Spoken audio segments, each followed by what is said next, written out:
नमस्कार. विदेशवारी सोलापुरी यामध्ये आपल्या सगळ्यांचं मनपूर्वक स्वागत. आज आपण आलो आहोत अशा एका महत्त्वाच्या ठिकाणी. ते ठिकाण खूपच महत्त्वाचं आहे मित्रांनो. अर्थात मी सांगणार आहे तुम्हाला या महत्त्वाच्या स्थळाविषयी. अर्थात हे स्थळ आहे ते म्हणजे युनायटेड नेशन. हो मित्रांनो, युनायटेड नेशनचं मुख्यालय या ठिकाणी आहे आणि या मुख्यालयातून जगभरातलं काय व्यवहार चालतात किंवा जगभरात शांतता कशी निर्माण होते हे आपण पाहिलंच आहे. युनायटेड नेशन म्हणजे संयुक्त राष्ट्रसंघ. अर्थात आपण हे शाळेत ऐकलं, शाळेत वाचलं, त्यानंतर बऱ्याच वेळा वर्तमानपत्रात किंवा टी व्हीवर ऐकतोय युनायटेड नेशनचं काय महत्त्व आहे. तर या युनायटेड नेशनमध्ये 193 देश सहभागी आहेत. मित्रांनो, हे आहेत संयुक्त राष्ट्रसंघाचे सभासद असलेल्या देशांचे ध्वज. 193. यात भारताचा देखील आहे. होय, संयुक्त राष्ट्रसंघ स्थापन व्हावा, जगात शांतता नांदावी यासाठी भारतानं खूप मोठा पुढाकार घेतला. तदनंतर भारत यामध्ये फारसा पुढाकार न घेता याचा सभासद राहिला. आज देखील भारत या संयुक्त राष्ट्रसंघाचा फार मोठा सभासद आहे. And it is now my duty, my honor and my privilege in the chair to call for a vote on the approval of the Charter of the United Nations. Nation by nation, the delegates stand up for the great new charter they hammered out together. 50 nations standing side by side, unanimous for peace. Now, final signing of the charter. China signing first as the first nation attacked in this war. Dr. Wellington Koo's signature topping the long list to come. India's Prime Minister is greeted by UN officials as he arrives to address the General Assembly. Mr. Nehru says, The biggest question today is this question of war and peace and disarmament. There is no conflict between those. In fact, the whole atmosphere of the world will change if disarmament comes in and these present problems go towards solution. The choice offered to the world is cooperate or perish. The choice is of peaceful coexistence or no existence at all. आणि आज जिनेवामध्ये हा संयुक्त राष्ट्रसंघाचं हे मुख्य कार्यालय आहे. तेथे आपण या ठिकाणी थांबलेलो आहोत. संयुक्त राष्ट्रसंघाची माहिती मी तुम्हाला सांगणारच आहे. या 193 देशांनी जरी सहभाग घेतला तरी 3 देश यामध्ये सहभागी नाहीत. कोणते ते 3 देश आहेत तेही मी सांगणार आहे.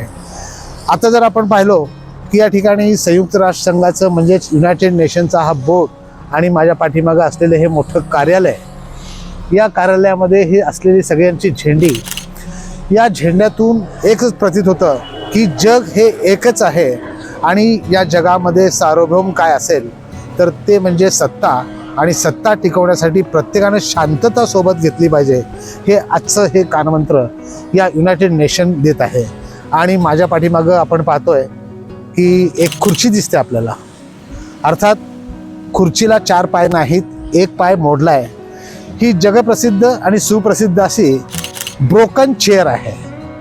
या ब्रोकन चेअरचं एक महत्त्व असं आहे की हे प्रतीक म्हणून युनायटेड नेशनच्या समोर का लागलेलं आहे की जगात शांतता नांदावी आणि ग्लोबल वॉर जे आहेत ते थांबावेत.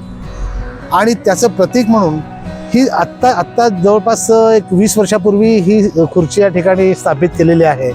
एक प्रतीक म्हणून या ठिकाणी एक खुर्चीचं पाय कमी करण्यात आलेलं आहे आणि त्याला ब्रोकन चेअर असं नाव देण्यात आलेलं आहे. त्याच्या पाठीमागं सुंदरसा कारंजा आहे, त्याचा देखील आपण आनंद घेऊयात. चला.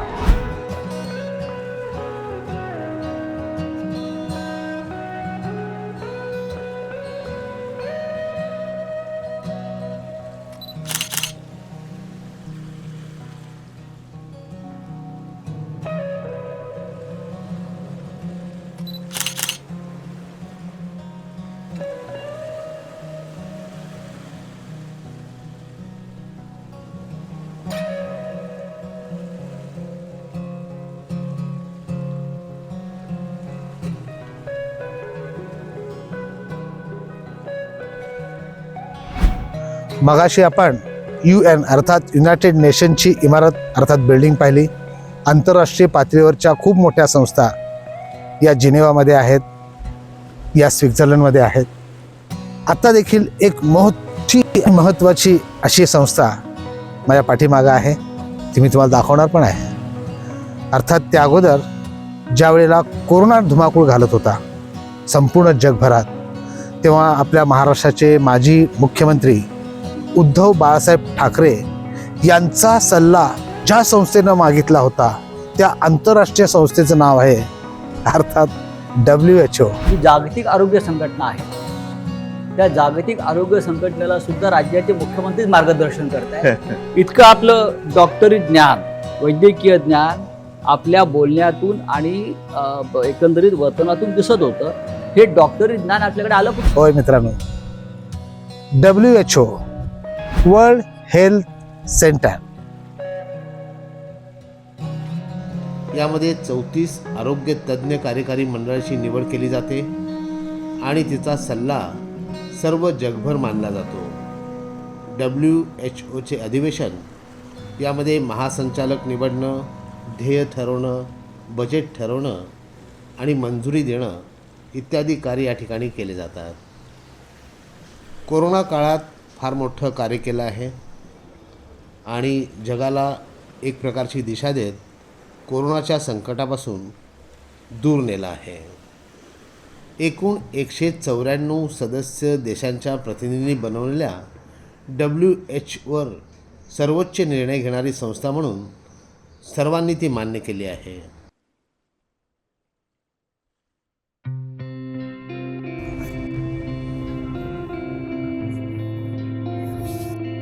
दर्शक हो, जिनेवामधील एका तिसऱ्या मोठ्या संस्थेविषयी मी तुम्हाला सांगणार आहे. ती संस्था माझ्या पाठीमागं आहे, अर्थात UNAIDS. या अगोदर आपण UN युनायटेड नेशन ही आंतरराष्ट्रीय संस्था पाहिली, त्यानंतर WHO वर्ल्ड हेल्थ ऑर्गनायझेशन पाहिलं आणि आता UNAIDS. जगभरात एड्सवर काम करणारी ही संस्था आहे. या संस्थेचं कार्य खूप मोठं आहे आणि तीही संस्था जिनेवामध्ये आहे. अर्थात मित्रांनो, या संस्थेविषयी आपण अधिक माहिती घेणार आहोत. HIV एड्सवर त्वरित, व्यापक आणि मोठ्या प्रमाणात कारवाईसाठी मुख्यत्वे UNAIDS या आंतरराष्ट्रीय संस्थेची स्थापना करण्यात आली आहे. ही स्थापना 26 जुलै 1994 रोजी झाली असून त्याचं मुख्यालय जिनेवा, स्वित्झर्लंड येथे आहे. याच्या पालक संस्था संयुक्त राष्ट्र आर्थिक आणि सामाजिक परिषद अशी आहे.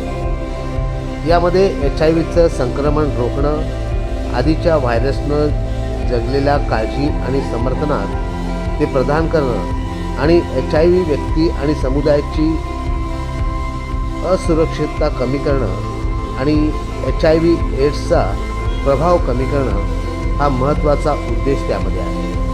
UNAIDS नियमितपणे एड्सच्या साथीच्या स्थितीवर लेख आणि अहवाल प्रसिद्ध करत असते.